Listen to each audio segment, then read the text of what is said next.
গায়ের মানুষ সহজ সরল, চিটিং বাজদের মনটা গরম। কেউ বলে না ভাই ন্যায্য কথা বলার মতো একটা মানুষ চাই। আমরা ন্যায্য কথা বলার মতো একটা মানুষ চাই।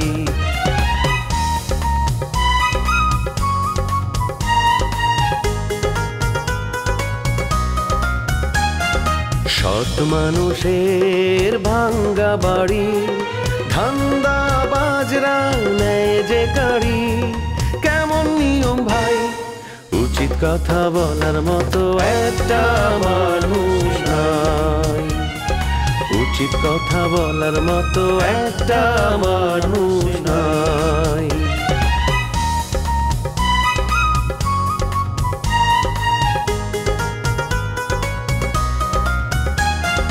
চোরের মায়ের বড় গলা, মিথ্যা দিয়ে সত্য বলা। ভদ্রলোকের ভাই এক সমাজেই বাস করে ভাই চিটার এন্ড জেন্টলম্যান। শামসু ভাইয়ের লগে দেখা হলে আমি জিজ্ঞেস করবো যে সে এইসব মিথ্যা কথা কেন বলছে। আমার পরিবারের নেকেও মিথ্যা কথা বলে কিন্তু আমি সহ্য করতে পারি না, আমার রাগ উঠে যায়। আরে বাবা কি বদনাম করছি? মিতার কাছে আমি বদনাম করছি, মিতার নিয়ে আসতা। আমি যদি এখন বলি যে আমি বদনাম করি নাই।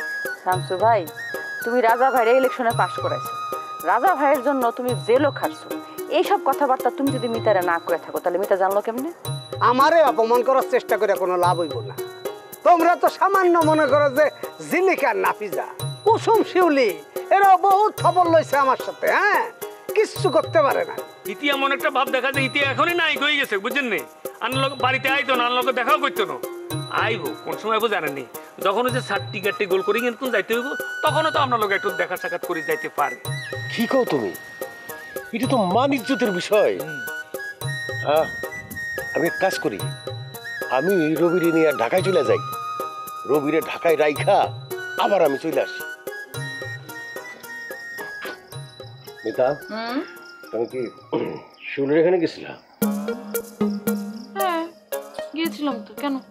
মানে শিউলির সাথে তোমার কথা হচ্ছে কিনা সেটা বলো তো। হ্যাঁ অবশ্যই কথা হয়েছে। এখানে সারাক্ষণ থাকতে থাকতে আমার বোর লাগে, তো আমি শিউলির বাসায় গিয়ে মাঝে মধ্যে ওর সাথে গল্প করি। আচ্ছা কেন, কি হয়েছে বলো তো? আমি নাকি রাজাকে বেঈমান বলছি, আর কুসুমের সাথে আমার গভীর প্রেম ছিল এটা বলে আমি বলছি। এটা মানে এ কথা বলে তো আমার উপর মানে শিউলি বিশাল ফায়ার। তুমি না বললাম এগুলো জানলাম কোত্থেকে? তুমি তো আমাকে বলেছো। আর আমি শিউলিকে বললাম যে রাজার তোমার সাথে এই ধরনের ব্যবহার করা ঠিক হয় নাই। আর কুসুমের সাথে কি শামসুর কোনো প্রেম ছিল কি না, তো বান্ধবী হিসেবে আমি এতটুকু জিজ্ঞেস করতে পারি না? অবশ্যই পারো, কিন্তু শিউলি তো তার বাইরে মহাপুরুষ মনে করে, আর তোর বোনরে মনে করে বিশ্ব সুন্দরী। তাই ওর সামনে ভাই বোনের বদনাম করা যায় না। কেউ যদি বদনাম করে তাহলে সম্পর্ক নষ্ট করে ফেলায়। এখন সম্পর্ক নষ্ট করলে তো আমার কিছু করার নাই। গেলাম না ওদের বাড়িতে, এখন থেকে তোমার বাড়িতে যাব, কোনো প্রবলেম আছে? না মানে না মানে আমি তো ব্যাচেলার, তো মানে একজন অবিবাহিত মেয়ে গেলে মানে বিষয়টা কেমন না আর কি। বুঝতে পেরেছি, তুমি ভয় পাও তাই তো? হ্যাঁ ভয় তো একটু পাই। মানে এখন নির্বাচন করবো না, এখন যদি তোমার বাড়িতে নিয়ে যায় তাহলে জনগণ তো মনে করেন বিভিন্ন কথা তুলবো। কিন্তু আমার কিন্তু শুধু ফিল্ড নষ্ট হইব না, তোমারও ফিল্ড নষ্ট হইব। জনগণ তখন বলবে এই বদমাইশ লোকজন করে ভোটই দেওয়া দেবো না। আমি তো তোমাকে বলেছি তুমি যদি ইলেকশনে দাঁড়াও তাহলে আমি ইলেকশনে দাঁড়াবো না, আমি তোমাকে পুরো সমর্থন করব। আরে না, তুমি দাঁড়ালে তো আমি ভোট করবো না। আমি তো বলছি তোমার একটা নাম আছে, তোমার বাবা উপজেলার চেয়ারম্যান ছিল না, এই সাইনবোর্ড ধরে তুমি অনেক দূর আগাইতে পারবা। কিন্তু আমি পারবো না। আমার মনে করো যে টাকা আছে কিন্তু সম্মান কম। আর আমি তো মনে করো যে জমির কেনা বেচার কাজ করছি, মানে বোঝো না, গ্রামগঞ্জে তো দালাল কয়, আমার দালাল কয়, আমি জমি বেচার দালাল বলে। এখন মনে করো ভোটে খারাইলে বলবো যে আমি দালাল, আমি আমার ভোট টোট নাও দিতে পারে, গালাগালি করবো। এই জন্য শুধু শুধু টাকাটা নষ্ট করবো না, আমি খারাবো না। তোমার কথা না আমি যতই শুনি ততই অবাক হই। কি সুন্দর অকপটে নিজের সব দোষ তুমি স্বীকার করে দিচ্ছ, অথচ আমাকে দেখো, আমি তো নিজের গুণের কথাই বলি, দোষের কথা বলি না। তোমার এই গুণটাকে না আমি স্যালুট জানাই। আসলে মিতা, তোমার সাথে কথা বললে না অনেক কিছু শেখা যায়। কি সুন্দর সুন্দর তুমি কথা বলো, খালি শুনতে ইচ্ছা করে। এই তোমার না একটা অফিস আছে, আমাকে ওখানে নিয়ে চলো, ওখানে বসে তারপর তোমার সাথে কথা বলবো, চলো। না কি বাবুল আর জগলুর তো নাই, ওরা থাকলে আমি তোমাকে ফোন দেবো, ফোন দিয়ে আমি এখান থেকে তোমাকে নিয়ে যাবো, অসুবিধা নেই। আচ্ছা ঠিক আছে, শুনো আমার না আসলে শিউলির সাথে তোমার ব্যাপারটা নিয়ে কথা বলা উচিত হয়নি, আমি খুবই সরি, প্লিজ তুমি মাইন্ড করো না। না না না না, মাইন্ড করার কি আছে, তুমি কথা বলতেই পারো, তোমার বান্ধবী, তুমি তার সাথে কথা বলতে পারো না? আমারই আসলে ঠিক হয় নাই এই বিষয় নিয়ে মাইন্ড করা বা তোমার সাথে কথা বলা। আচ্ছা ঠিক আছে, আমি তাহলে আজকে যাই। হ্যাঁ, ওকে, আল্লাহ হাফেজ। সাবধানে যেও। ওকে।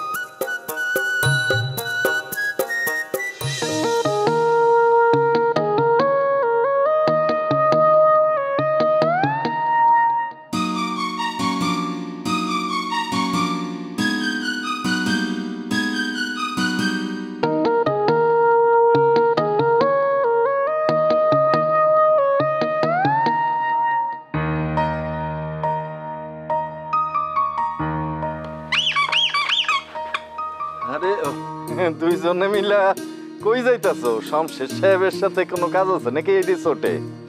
এই আমরা কই যাইতাছি না যাইতাছি হেডা তোমারে কইতেইব। তুমি এই রিসোর্টে কি করতেছো হেডা কো?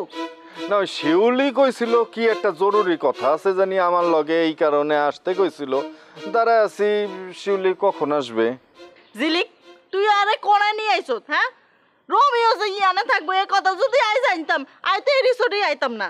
আলো বিলা থাম, আমি জিলিক যদি জানতাম রোমিওর বাচ্চা এখানে আছে তাহলে তো আমি ফদ্দুরি আইতে এলাম, নইলে আমি অন্য ফদ্দুরে গেলাম কইলে।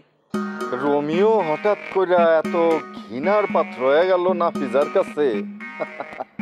ঘটনা কি জিলিক? হ্যাঁ, সে আমার নামই শুনতে পারতেছে না, আমার চেহারাই দেখতে পারতেছে না। সত্যি কথা কইতে কি, আমি যদি জানতাম যে তোমার লগে নাফিজা আছে আমি তো তোমার লগেই কথা কইতাম না।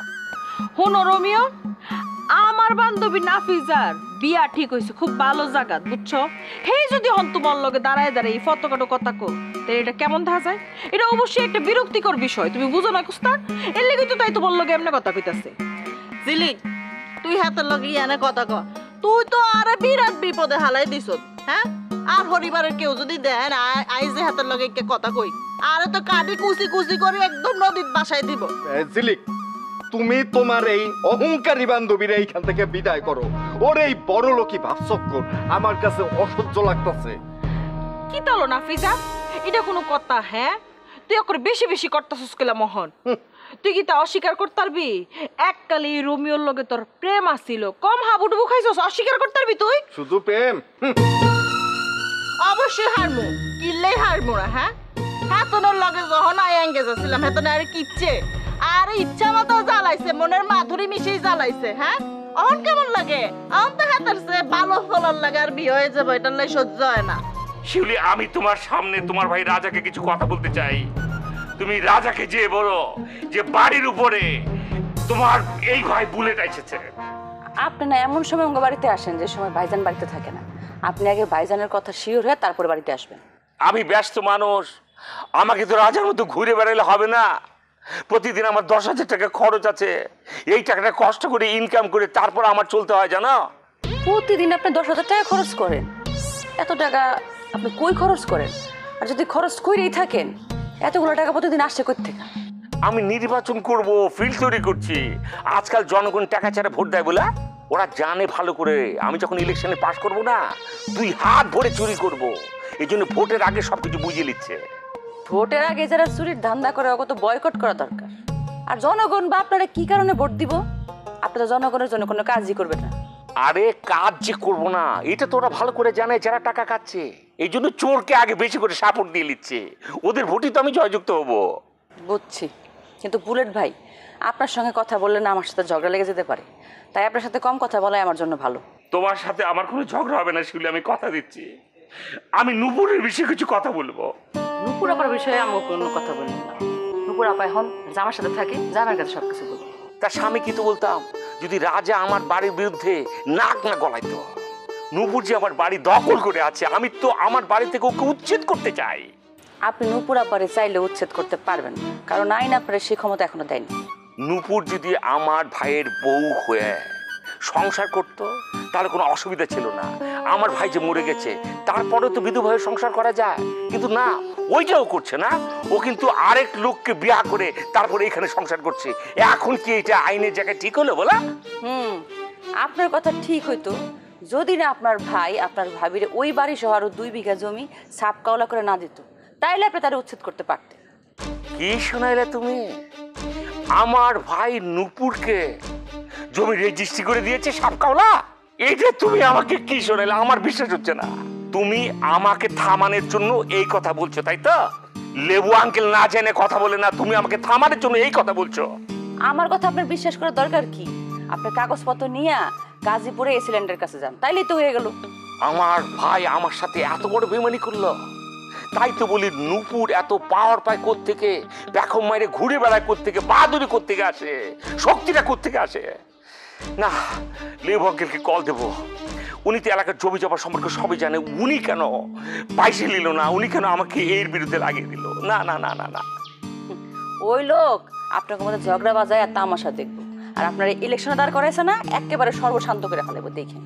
আর আমার কথা বিশ্বাস করার দরকার নাই তো, ঠান্ডা মাথায় ভাইবা চিন্তা বাস্তবতার সাথে মিলাই দেখেন, তখন বুঝবেন।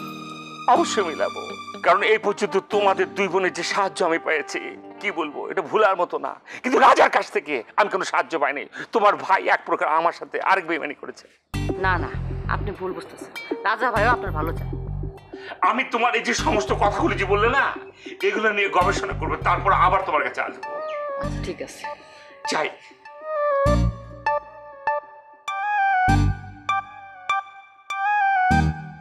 এই বাউন্ডারি ছেলের থেকে আই তো ভালো ছেলে বিয়া করতেছি। আমি কাউরে অভিশাপ দেই না, কিন্তু আমার মনে লাইগা গেলে আমি অভিশাপ দিতে ছাড়ি না। তোর বিয়া হইব না, আর যদি বিয়া হয়ও 6 মাসের মধ্যে বিয়া ভাঙ্গা তুই বিধবা হবি, তোর ডিভোর্স হয়ে যাবে, আমি অভিশাপ দিলাম। শকুনের দোয়ায় কি গরু মরেনি? হ্যাঁ, এই জিলিক তুই থাকতো, আর মুডি একদম নষ্ট হয়ে গেছে। আরে দাঁড়াস না, রোমিও কি তা কয় না কয় হেডে একটা বার আইসুস যখন হুন, তুই তো বুঝতি নাই তা, আমি বুঝি রোমিও কি যন্ত্রণার মধ্যে আছে। ফাইজুল স্যারের বিয়ার খবরটা পাইছি ফোর্তিকা, আমার মনটা ভাঙ্গে গেছে গা। আগে তো রাইতে ঘুম ধরতো না, যাকুর তোরা দিনে ঘুমাইতো, তখন দিনও ঘুমো না আমার। জিলিক শুনো, এই চিন্তা করো না, তোমার ওই ফাইজুলের বিয়া টিকবো না। ও ডিভোর্স হয়ে যাবে, ও আবার তোমার কাছে ফিরে আসবে। তুমি ফাইজুলের বিয়া করার জন্য রেডি হও, প্রস্তুতি নাও। থ্যাংক ইউ রোমিও, তুমি আমার কষ্টটা বুঝছো। তুমি কোনো চিন্তা করো না, তোমার লেগে আমি এই নাফিজার থেকে সুন্দরী দেখে একটা মাইয়া ঠিক করে দিব। তুমি জীবনে শান্তিও পাইবা, বিয়া করলে সুখও পাইবা। ইরই জিলিক কিয়া রে এগিন? হ্যাঁ, তুই আর বান্ধবী হই তুই কিয়া করতেছস? শত্রুপক্ষের লগে যোগ হইছত কেন? ও পাও রে পাও, এত কোনে নাই বুঝছি। তুই হাতের লগে যোগাযোগ করি আর ইচ্ছা করি এই রিসোর্টের মধ্যে লয়ে আইছস। এটা তো কত দুজনের পূর্ব পরিকল্পনা ছিল। দেখছো দেখছো, হ্যাঁ, উনি কত বড় ভিআইপি হয়ে পড়ছে। ওনারে রিসোর্টে আনার জন্য আমরা খুব পরিকল্পনা করব। অত বড় ভিআইপি তুমি না পিজা হও নাই এখনো, বুঝছো? শুনলো নাফিজা, আজকে তোর কথাবার্তায় আর ব্যবহারে খুব কষ্ট পাইলাম আমি। কষ্ট পাইলে ফা আই কিতাম? হ্যাঁ, 2 দিন পর আর বিয়া, আর তোরা আরে লই যে তামাশা শুরু করছস। যা তুই কষ্ট পাই, চলি যাই। যা, আমি অভিশাপ দিলাম, তোর বিয়া হইব না, হইব না, হইব না। আর হইলেও একদিন পর তোর স্বামী মইরা যাবে, তুই বিধবা হবি, তারপর আমার কাছে ছুটে আসবি। যা। আরে থামো, তাই যাইলে যাক, তাই আটকানোর দরকার নেই, এসব কথাও কনের দরকার নাই। কিন্তু তুই কি করলি? আর স্বামী মরে যাবি কেন? শকুনের দয়া গরু মরে না, এটা জানাস না তুই? তুই আগে বিয়া কর, তারপরে দেখ আমি শকুন নাকি মানুষ। যা তুই। তোরে আর দেখার টাইম আসেনি, আয় বিয়া করি কানাডা চলে যাই। তোরে তো না কিল্লাই দেখতে যাই। হ্যাঁ, ওই কানাডা না, তুই কানাডার কাছে যাবি, একটা কানা দেখা বিয়া কর। যা। আরে থামো তুমি, ওর জামাইয়ের বাড়ি তো কানাডায়, তুমি জানো কোনো আইডিয়া আছে? আর আমি কইছিলাম না তাই বেশি দূর যাইতো না, আবার আইবো। হ্যাঁ, সত্যি সত্যি চলে যাবে না তো আবার? আরে কত দূর আর যাইবো? আচ্ছা নাফিজা আইবো না আবার ঘুরে ফিরা? আরে কই? আরে আছে, আইবো আইবো, তুই অপেক্ষা কর। কোন দিকে যাই? আরে আমি ফাইজুল মাস্টার কই? আরে ফাইজুল আসবো, এত অস্থির হইছিস কেন? আব্বা কি ডাকছেন? রাখছি। আর কতদিন থাকবো এখানে? ওই যে পুকুরটার জন্যই তো আছি। পুকুরের সৌন্দর্যটা এখনো ঠিক মতো বাড়াইতে পারি নাই। মাটি টাটি কাইটা পুকুরটাকে একটা জাতে নিয়ে আসবো, পাটটা বাধাই করবো সুন্দর করে টাইলস ফাইলস দিয়ে, তারপর ঢাকা যাবো। আর কয়েকটা দিন লাগবে। আমার এখানে আর ভালো লাগতেছে না, চলো আমার সাথে, আমরা দুজন ঢাকা চলে যাই। আপনি দুলা মেরে নিয়ে যান, আমার এখানে অনেক কাজ বাকি আছে। তোমার কাজ অন্যরাও করতে পারবে, তুমি আমার সাথেই যাইবা। আব্বা বললাম তো, আপনি দুলা ভাইরে নিয়ে যান। বিশ্বাস করেন, দুলা ভাইয়ের এই রিসোর্টে কোনো কাম নাই, খালি ভবগুরের মতো ঘুরে বেড়ানো ছাড়া। তাছাড়া আপাও বলছে দুলা ভাইয়ের জন্য তাড়াতাড়ি ঢাকা পাঠানো হয়। তুমি শমশেরের পিছে পড়ে আছো কেন? শমশের কি করবে সেটা তো আমার দেখার বিষয় না, তুমি কি করতেছো সেইটা আমার দেখার বিষয়। আব্বা, আমি রিসোর্ট ছেড়ে ঢাকা যাওয়া মাত্রই রাজা ভাই বা শিউলির ফ্যামিলি জোর করে শিউলির বিয়ে দিয়ে দিল। আমি যতদিন রিসোর্টে আছি ততদিন তো আমি শিউলির বিয়েটা আটকে রাখতে পারতেছি। তুমি শিউলির বিয়ে আটকানোর কে? একটা মেয়ের যদি ভালো জায়গায় বিয়ে হয় তুমি সেটা আটকাতে যাবে কেন? শিউলির আমি ভালোবাসি আব্বা, ওরে ছাড়া আমি বাঁচবো না। আপনি শিউলির বাড়িতে বিয়ের প্রস্তাব পাঠান। অসম্ভব, ওই টিন শেডের বাড়িতে যারা থাকে তাদের বাড়িতে আমি বিয়ের প্রস্তাব পাঠাতে পারবো না। তোমার বিয়ে আমি ঠিক করে রাখছি আমার বন্ধুর মেয়ের সাথে। তুমি সব কিছু যাই না শুইনা আমাকে কেন বিপদে ফেলতে চাও? একজন শিল্পপতির ছেলে বিয়ে করবে একটা টিন শেডের ঘরের মেয়েকে? ওই টিন শেডের ঘরের মেয়েকেই তোমার চেয়ে অনেক বড় শিল্পপতির ছেলে আইসা বিয়ের প্রস্তাব দিয়ে গেছে। আব্বা, তুমি পারলে ওদেরকে ফিরাও। প্রশ্নই ওঠে না। আমি এখন বুঝতে পারতেছি, আগে যদি আমি বুঝতে পারতাম তাইলে আমি এই রিসোর্ট বিক্রি করে দিতাম। কি হইতো বিক্রি করলে? রিসোর্ট বিক্রি করে দিলে কি আমি শিউলিরে ভুলে যেতাম? প্রশ্নই ওঠে না। আমি শিউলিরে ভালোবাসি, শিউলিরে আমি বিয়ে করব। আব্বা, আপনি যান, রাজা ভাইয়ের সাথে বসেন, যত তাড়াতাড়ি সম্ভব কথাবার্তা আগান, বিয়ার প্রস্তাব দেন। ওরা নিলে শিউলির বিয়ে পাকাপোক্ত করে ফেলবে। ওদের যা ইচ্ছা তাই করবে, তাতে আমার কিচ্ছু আসে যায় না। আমি এতক্ষণে বুঝতে পারছি ওরা আমার ছেলেকে পাওয়ার জন্য জাল ফেলছে, আর আমার ছেলে সেই জালে পা দিছে। উল্টাপাল্টা কথা বলবেন না আব্বা। আপনি হয়তো জানেনই না যে শিউলির পিছনে আমিই পাগল। শিউলি কিন্তু এখন আমাকে লাইক করে না। গ্রামের মেয়েদেরকে তুমি চিনো নাই, তারা কিন্তু বিরাট অভিনেতা। তোমার সাথে সে অভিনয় করতেছে, তার এই অভিনয় তুমি ধরতে পারো নাই। আমি কিন্তু ঠিকই ধরে ফেলেছি। আরে কোনো অভিনয় করে নাই আব্বা, কোনো অভিনয় করে নাই। আপনি যদি আপনার ছেলেরে বাঁচাইতে চান তাহলে যে আগে শিউলির বিয়াটা আটকান। আগে ঢাকা যাই, তোমার সাথে বুদ্ধি পরামর্শ কইরা তারপরে রাজার সাথে কথা বলি, কিন্তু তার আগে তো ঢাকা যাইতে হবে একসাথে। সই, শিউলির সাথে আমার বিয়ের ব্যবস্থা করার জন্য আমার ঢাকা না, যদি দিল্লি যাইতে হয় আমি দিল্লি যাবো আব্বা, কোনো সমস্যা নেই, আমি রাজি। তো ঠিক আছে, রেডি হও, আমরা আজকে রাত্রি রওনা দেবো। আমি রেডি আছি, আমি শুধু জুতাটা পরবো আব্বা। পরবো। ঠিক আছে।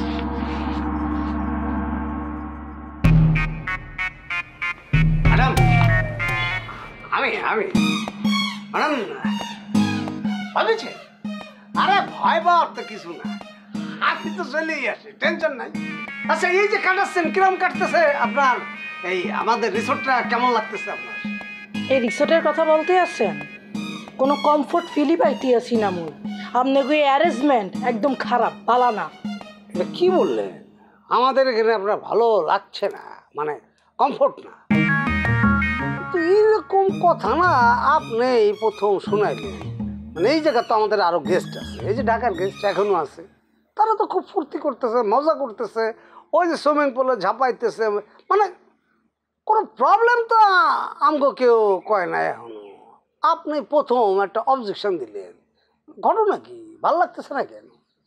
তাকে ভালো লাগতে পারে, মোর ভালো লাগতে আছে না, মুই কি করবো? এখন কি আপনি মুখে জোর করে ভালো লাগাইবেন? এখন কি আপনি মুখে দিয়ে এটা বলাইতে চাইতে আছেন যে বলবো মই যে আপনাকে এই রিসোর্টটা ফাটাফাটি ফাইটটা একদম মইরা চাইতে আছে? এরকম খারাপ রিসোর্ট মই জিন্দেগি তো দেখিনি একসে।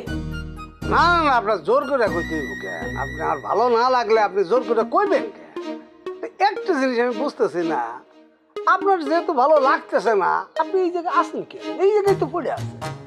এই জায়গায় না থেকে আপনার তো পাশে আত্মীয় বাসা আছে, সেই বাড়িতে যান না, ওখানে আরাম করে থাকবেন। এখানে কেন আছে? মুই কি করব না করব আপনার কাছে জিজ্ঞাবো? আপনি তো এইটা এক্সের অনাধিকার চর্চা করে ফেলছেন। আপনি মুই আপনাকে কি বলবো? মুই আত্মীয় স্বজনের বাসায় গিয়া থাকবো না মুই এখানে থাকবো? আপনাকে মুই বলবো? হ্যাঁ, মুই তো এখানে রিল্যাক্সের জন্য থাকতে আসি, আপনি তো মোর মুডটাই নষ্ট করে দিচ্ছেন। আচ্ছা, সরি, আপনার এই যে একটা মুডটা যে আমি নষ্ট করে দিছি, এটার জন্য আমি অত্যন্ত দুঃখিত। মানে ঠিক হয় নাই, আপনার মুডটা ঠিক। আচ্ছা, আপনার মুডটা ঠিক করার ব্যবস্থা করতেছি। আপনি যে ইউটিউবে নাটকটা করছেন না, এই যে এই জায়গায় যেটা শুটিং করছে সেটা তো এখন ইউটিউবে দেখা যাচ্ছে, আমি দেখছি। তাই নাকি? আপনি মোর নাটক দেখছে না? ভাল লাগছে আপনার কাছে?